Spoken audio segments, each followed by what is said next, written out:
Untuk rekan-rekan media persiapan untuk kegiatan tugas.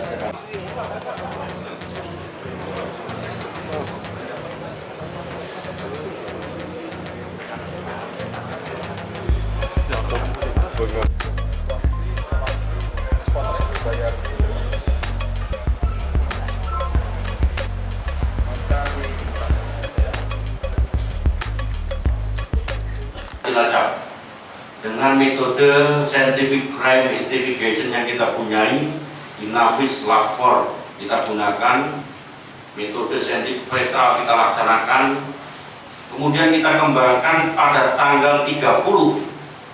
Jadi saya ulangi, 3 hari bisa kita ungkap. Pertama saudara buang, kita tangkap di wilayah Pandeglang, Banten.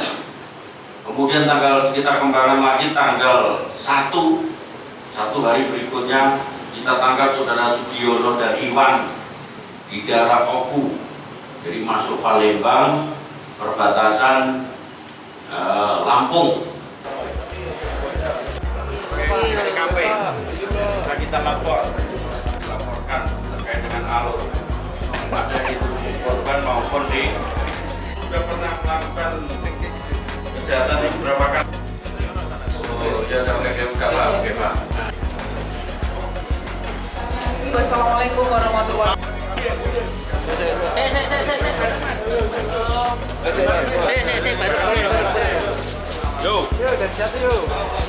Masyarakat pada saat kamu mau rampok.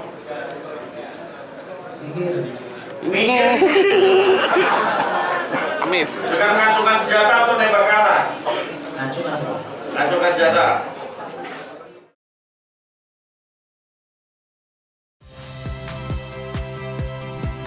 Saya Yasir Neneama. Saksikan program-program Kompas TV melalui siaran digital, pay TV, dan media streaming lainnya. Kompas TV, independen, terpercaya.